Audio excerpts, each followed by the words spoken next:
Horror कहानियां TV.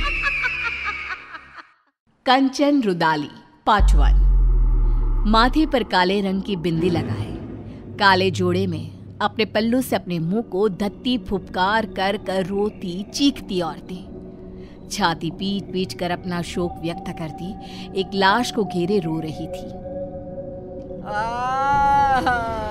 रो रे, छाती पीटो रे, ठकुराया तेरी बेटी गई है, रोना कैसी माँ है रोती नहीं। ए ठाकुर साहब बोलो, कुछ तो बोलो था।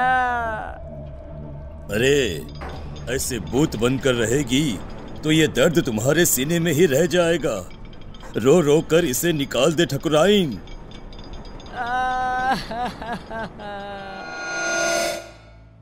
राजस्थान में ये प्रथा सदियों से चली आ रही है। किसी भी राजा या जमींदार के घर किसी की मौत पर रुदाली को शोक मनाने बुलाया जाता था, जो 12 दिनों तक चला करता था। ये किस्सा शुरू होता है राजस्थान के एक गांव बिलासपुर के जमींदार प्रेमनाथ के घर से। ठाकुर साहब के घर किसी चीज की कोई कमी नहीं थी। नौकर चाकर सारी खुशियां, बस था नहीं तो एक बच्चा जो उन्हें पिता कहे। प्रेमनाथ अपने बगीचे में बैठे उदास चेहरा लिए सोचते हैं, कब मेरे आंगन में नन्ही सी जान खेलेगी, कब? अरे इतनी संपत्ति किस काम की है? भगवान पर भरोसा रखिए साहब, वो सबका ख्याल रखता है। कल ही मेरी लुगाई को सपना आया था कि ठकुराइन एक बच्ची के साथ खेल रही हैं। क्या सच में? तो वो श्राप जो हमारे वंश को लगा था। अरे अरे अरे, कितने समय बीत गए ठाकुर साहब, अब काहे का श्राप? कितने दिन ही छिपा करता है, हैं? अब तो आप खुशियां मनाइए। माली की बात सच निकली और ठकुराइन गर्भ से रही और 1 साल में ही उन्होंने एक नन्ही सी जान को जन्म दिया, जिसका नाम निशा रखा गया। निशा यानी अंधेरा, घोर अंधेरा। और निशा की पसंद भी कुछ ऐसी ही थी। बचपन से उसे काली चीजें संजोने का बड़ा शौक था। हे भगवान, ये काली गुड़िया कहां से ले आई? फेंक इसे निशा, डर नहीं लगता तुझे? गुड़िया पूरी तरह काले कपड़े में रुई डालकर बनाई गई थी। गले में लाल रंग के धागे में एक ताबीज, मानो किसी तंत्र मंत्र के लिए इस्तेमाल में लाया जाता हो। ठकुराइन घबरा जाती है और उस गुड़िया को निशा के हाथ से लेकर नीचे फेंक देती है। तुम्हें कुछ हो जाता तो बेटा?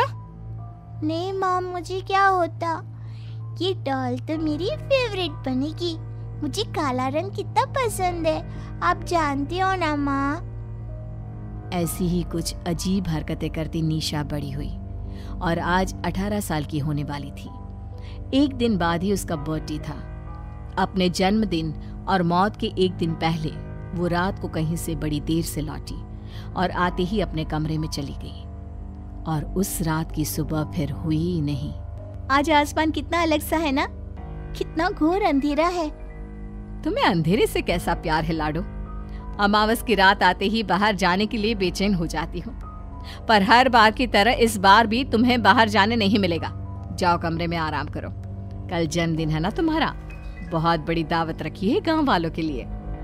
छिप कर ही सही, आज तो मैं बाहर जाकर रहूंगी। 18 साल की हो गई हूँ, बच्ची थोड़ी ना हूँ। मेरा बर्थडे तो बाहर ही सेलिब्रेट होगा। ठीक 12 बजे निशा छिपकर बाहर चली जाती है और सबके सोने के बाद वापस लौटकर सीधे अपने कमरे में जाकर लाश की तरह बिस्तर पर गिरती है और एकटक खिड़की के बाहर ही देखती रहती है, मानो कोई बाहर आसमान से उसे देख रहा हो। रात के 3 बजे। ओ अंकल, जल्दी चलो ना। निशा के आगे लाइन में लगा हुआ आदमी अपने हाथ को शरीर से अलग कर निशा के हाथ में देता हुआ कहता है, अरे परेशान कर दिया है, अब आगे वाला बढ़ता नहीं तो कैसे बढ़ूं मैं? इस हाथ से उसे नीचे जलते आग में धक्का दे दो। ये सब क्या है? गुनु काका, आप तो पौधों को पानी देते हो ना, आप यहाँ और हम सब कहाँ जा रहे हैं? और आपके हाथ कैसे कटे? यहाँ कोई किसी का मालिक नहीं और कोई किसी का नौकर नहीं छोटी मालकिन। मौत के बाद तो सब बराबर है, सब। काश अपनी बेटी से जीते ही मिल पाते हम। कोई नहीं, तुम मेरे पास आ गई। खैर, देखो हम मर चुके हैं। कल रात ही तुमने भी दुनिया को अलविदा कह दिया। अब तक तो तुम्हारे शरीर को जलाने की तैयारी भी शुरू हो गई होगी। रात को तो मैं घर पर अपने बिस्तर पर लेटी हुई थी। फिर क्या हुआ? काका, ये सब क्या है? मैं सपना देख रही हूँ ना, मुझे वापस जाना है। निशा चारों तरफ देखती है। चारों ओर भूत पिशाच तड़प रहे थे। हमें जाने दो। गलती हो गई। काका, मुझे बहुत डर लग रहा है काका। कुछ आत्माएं स्वर्ग और नर्क के बीच में फंसी रह जाती है। ये वही दुनिया है, प्रेत लोग। अब पता नहीं कब तक यहाँ रहना होगा। काका, मुझे बचा लो प्लीज। माली अचानक पीछे पलटता है और निशा को नीचे जलती आग में धक्का दे देता है।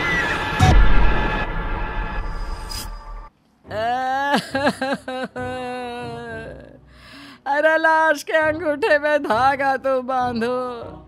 सबके इंतजार में तुम लोगों ने शाम कर दी। अरे अब रात को लाश को जलाया भी नहीं जाता। पास बैठी एक औरत निशा की लाश के पास जाती है और अंगूठे में धागा बांधने के लिए एक रेशम का धागा तोड़ती ही है कि लाश हवा में उड़ जाती है। सभी लोग इधर उधर भागने लगते हैं। चारों तरफ अफरा तफरी मच जाती है। ऐसा तो तभी होता है जब लोग से कोई आत्मा वापस आ जाती है। छोटी मालकिन के साथ कोई साया था। इसका शरीर जला दो वरना यह सबको खा जाएगी। न जाने क्या लेकर लौटी है। कंचन रुदाली निशा की लाश को पकड़कर उसके सीने में एक पत्थर रखकर उसके कान में कुछ बोलती है। क्रिया कर्म की कोई रस्म किए बिना ही सभी निशा की लाश को जला देते हैं। चली गई मेरी बिटिया। अब तो मेरी गुड़िया मेरे पास ही रहेगी। आखिर क्यों प्रेमनाथ के मालिक ने प्रेत लोक से निशा को बचाया? उस अमावस की रात क्या हुआ था? कंचन ने कैसे उसे अपने बस में किया? जानने के लिए देखिए कंचन रुदाली पार्ट 2।